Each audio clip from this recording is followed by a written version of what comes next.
Acechador, basado en un suceso real contado por José Antonio Huerta, escrito y adaptado por Eduardo Liñán. Mis padres son de Orizaba, Veracruz, y ellos viven a un lado de la casa de mis abuelos. En aquella ciudad es común que en las reuniones familiares platiquen sobre historias sobrenaturales, ya sea que les hayan sucedido tanto a mis abuelos como a mis tíos y mis padres. Y una de esas historias le ocurrió a mi tío Pedro. Él vive también a un lado de la casa de mis abuelos. Desde siempre ha sido un hombre muy bragado y recio, de un carácter a los ojos de todos. Sus pocas pulgas lo han puesto como un hombre muy reaccionario, y de mecha bastante corta con los vecinos del lugar y con los propios familiares. Aunque en contraste es un hombre bastante hogareño y de familia.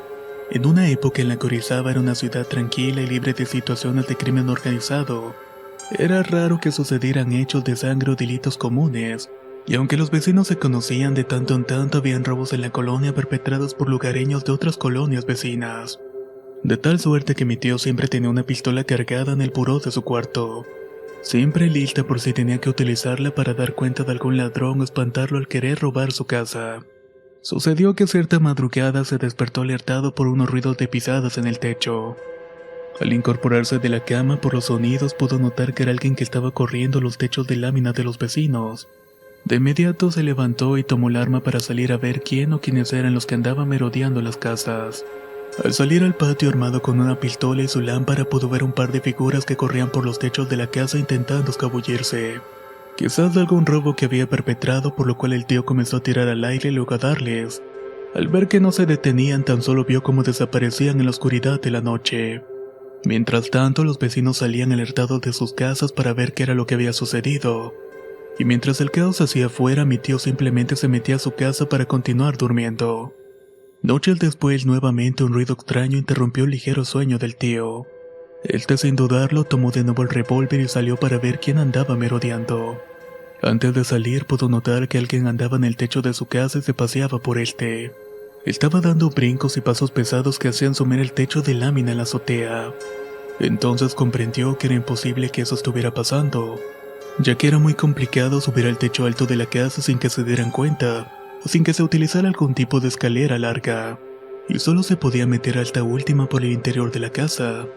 Mientras el tío resonaba todo esto, los pasos se escuchaban aún más fuertes, y antes que pudiera abrir la escotilla que llevaba al exterior, el tío sintió un escalofrío que lo recorrió de pies a cabeza.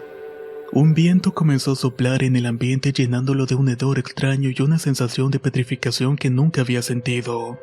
Entonces dudó en abrir y bajó hasta la calle para intentar iluminar la parte alta y lanzar unos disparos al aire, para ver si de esta manera ahuyentaba lo que hubiera allá arriba. Al salir, el viento le pegó en la cara y una polvorada se levantó repentinamente. Esto hizo que se cubriera los ojos y salió descubierto para iluminar el techo, pero solo pudo ver una silueta negra y hojas volar por todas partes. Quería intentar apuntar con su arma y tirar, pero la ventisca era tan fuerte que lo hizo estremecer y sentir un miedo que lo duplicó y lo hizo entrar en su casa. Con ese temor se acostó mientras escuchaba los pasos en la lámina del techo e intentó que el miedo no se apoderara de él. Se aferró a la pistola e intentó conciliar el sueño, pero fue imposible por la tembladera. No supo en qué momento se quedó dormido, y al despertar lo primero que hizo fue subir al techo. Lo primero que vio fue un terregal y muchas hojas regadas por todas partes. Y a medida que caminaba para revisar, un fuerte olor a excremento hizo que sintiera asco. La sorpresa que se llevó al ver al interior de un pequeño agregado donde guardaba envases viejos fue mayúscula, ya que en la esquina estaban apiladas muchas heces de algún animal o de persona. La cantidad de excremento que vio era inusual y este estaba repleto de pelos y plumas. Además de ello, pudo ver unas marcas en la pared y al revisar más de cerca notó que eran rasguños. Eran rasguños profundos haciendo unos garabatos extraños. Esto solo le causó aún más pánico e incertidumbre. Como pudo, limpió aquella suciedad y reparó los aruños como si con ello aquel miedo que sentía también se iría. Pero no fue así, porque noche tras noche la misma situación se repetía, al menos para él. Ese extraño acoso le hacía hundirse en la oscuridad de su habitación y aferrarse a su pistola, por si algo entraba por la ventana, o darse un tiro para no morir a manos de aquello que no podía comprender. La tensión en el ambiente de esa calle y las casas se sentía extraño, tenso y lleno de una especie de terror que los vecinos no sabían comprender. El tío, cuando preguntaba si habían visto algo en la noche, le respondían que no. Algunos de ellos afirmaron haber visto un gran perro negro correr y saltar por los techos de las casas, y que ese viento que se sentía era una señal de la presencia maligna de aquel ser, el cual provocaba una psicosis colectiva y que llevó a muchos a encerrarse temprano en sus casas. Y a medida que pasaban los días, aquello fue desapareciendo justo después de que el sobrino del tío y su esposa, que recién habían tenido un hijo, se fueran de la calle del caserón familiar a vivir a otra parte. Nunca supieron con certeza qué era lo que estaba ocurriendo, o qué era lo que noche tras noche andaba acechando la oscuridad, pero sin duda alguna fue aterrador. Acechador, basado en sucesos reales contados por José Antonio Huerta, escrito y adaptado por Eduardo Liñán. Canona, basado en sucesos reales contados por Lorena Muñoz, escrito y adaptado por Eduardo Liñán. Mis padres son originarios de Zacatecas. Ahí crecieron junto con historias de la revolución que les contaban mis abuelos. Eran incontables los relatos de cómo la ciudad padeció cuando cayó a manos de los villistas, y que mucho antes de la toma de la ciudad, muchos hacendados y ricos de la ciudad, por temor de que los alzados les robaran su patrimonio, los terminaron enterrando en el monte o en los patios de las haciendas y casas. Muchos de esos terratenientes y personajes de la sociedad de aquel entonces murieron a manos de los villistas, llevándose de esta manera el secreto de los tesoros enterrados a la tumba. De tal suerte que cuando algunos se enteraron que la división del norte entraría a Zacatecas, todos comenzaron a enterrar oro, plata y dinero en grandes ollas de barro. También usaban baúles y algunos otros entre las paredes de ladrillos de las casas. Mis padres decían que quizás nuestros parientes también lo habían hecho durante ese trágico momento, sobre todo en una vieja casona a la cual llegaríamos de vacaciones en el verano, y misma que había pertenecido a la familia por generaciones. Ella contaban historias que la abuela había enterrado sus joyas en alguna parte de la casa, o que mi bisabuelo había escondido dinero en alguna parte del patio, pero a decir de ellos no creían en tal cosa, ya que luego de muchas adecuaciones a través del tiempo nadie había encontrado nada. La casa era un vestigio de muchas épocas en las que la familia había vivido cómodamente allí. Era muy grande, con herrajes y puertas de madera labrada con remaches que habían sobrevivido al tiempo. Al entrar recorrías una estancia con muebles antiguos de madera finas que habían perdurado. Al final de esta llegabas a un gran patio central con pisos de piedra y rodeada de varios cuartos de madera, y grandes vitrales que se interconectaban entre sí hasta el comedor. Mi tía, hermana de mi abuela, era quien cuidaba la casa y me asignó uno de los cuartos que había sido de mi padre cuando era pequeño. Al entrar en él era como si viajaras en el tiempo. Te recibía un sentido de amplitud por el grosor de los muros de ladrillo y el techo alto en el que colgaba un candelabro, y la cama de herrería en madera era bastante cómoda. Los pisos de toda la casa eran de cantera adoquinada y este había sido cambiado hacía años. Luego de instalarnos y cenar me fui a acostar y la oscuridad del cuarto me parecía relajante. De algún modo el silencio sepulcral también ayudaba en esto, y los murmullos de la calle que de pronto se escuchaban era porque alguien abría el portón principal. El cansancio y esa sensación de calma logró que me diera sueño rápidamente y no supe en qué momento comencé a soñar con otra época. Esos sueños fueron interrumpidos por ruidos raros que me despertaron en la madrugada. El reloj marcaba aproximadamente la 1:46 y todo se encontraba en completa oscuridad. Al principio escuché como cascos de caballos galopar en alguna parte del patio, pero eso era imposible. Al asomarme por la cortina de la puerta vi que todo estaba oscuro y apenas iluminado por la luna. No había nada más afuera. Me acomodé de nuevo para volver a agarrar el sueño. Fue cuando escuché nuevamente unos ruidos, pero estos eran pasos como los de unas zapatillas de mujer, que iban caminando por el adoquín del patio haciendo eco y perdiéndose delante de mi puerta. De inmediato me volví a asomar, pero no pude ver nada. Un leve escalofrío me invadió y me acosté tapándome de pies a cabeza. Antes de que pudiera dormir de nuevo, escuché unos pasos dentro de la habitación. Parecían como si arrastraran los pies y se colocaran al centro de la habitación. De inmediato pensé que era uno de mis padres que había entrado, pero al recordar que no había escuchado abrirse la puerta, un sentimiento de pánico me invadió por completo. Lentamente bajé la colcha para ver quién o qué estaba en la habitación, y cuando por fin pude ver, mi mente se bloqueó al tiempo que mi corazón latía desbocadamente haciéndome temblar. Estaba paralizada del miedo cuando veo que al pie de la cama estaba una mujer mayor de cabellos canos recogidos, que se encontraba viéndome fijamente. Su pálido rostro tenía un gesto de impaciencia que hizo que casi me orinara en la cama. Un leve entendimiento me puso a pensar que era alguien de la casa, Un pariente, una amistad, alguien que ya ocupaba la habitación. Pero de nuevo pensé que no la había escuchado entrar con el rechinido de la puerta. Tan solo estaba ahí estática sin decirme una sola palabra, y de un momento a otro me quedé dormida. Al despertar, lo primero que hice fue contarles a mis padres sobre aquella aparición. No me supieron explicar el porqué y lo atribuían simplemente al cansancio por el viaje. Algo confundida me retiré sin decirles nada más del asunto. Eso quise pensar también que solamente había sido el cansancio, pero la siguiente noche sucedió lo mismo y las siguientes así durante todas las noches. Mis padres, para demostrar que solamente era mi imaginación, se quedaron conmigo a dormir. Cuando ellos estaban no sucedía nada hasta que me quedaba sola en el cuarto.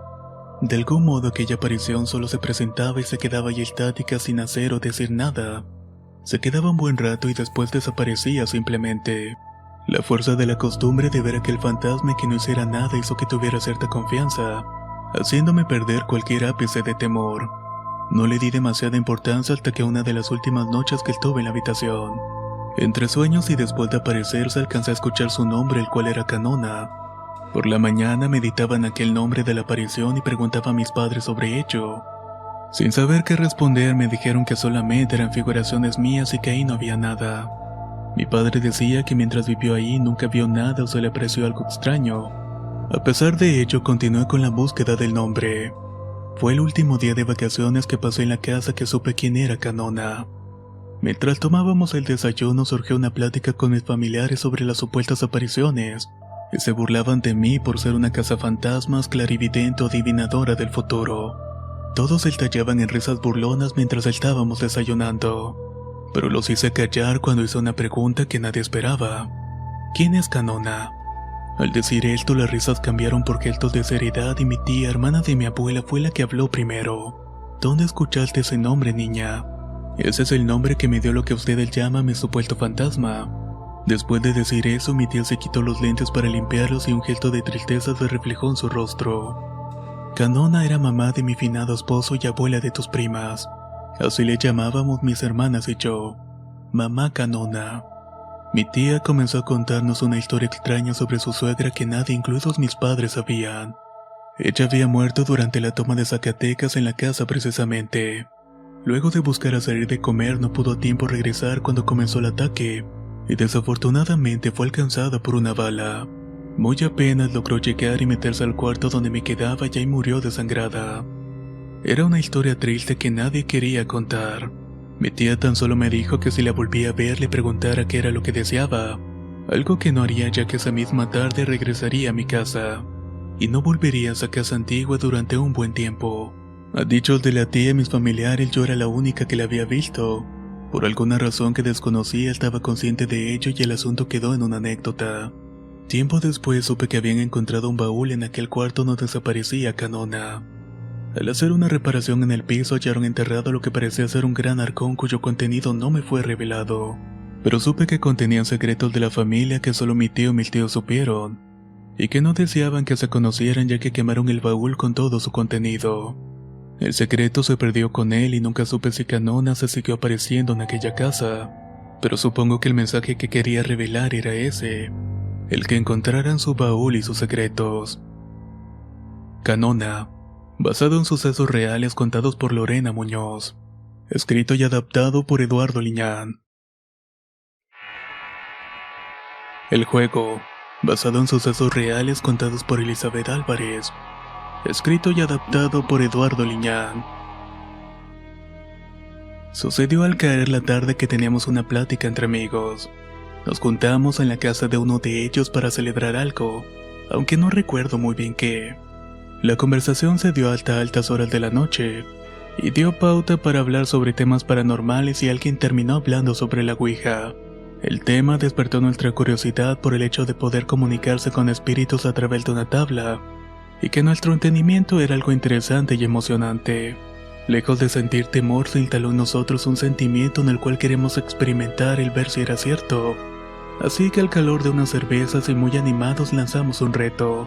¿Quién tiene el valor de jugar a la Ouija? Todos respondimos que sí, que teníamos el valor y luego de unos días nos reunimos en la casa de un amigo de la familia que tenía una tabla.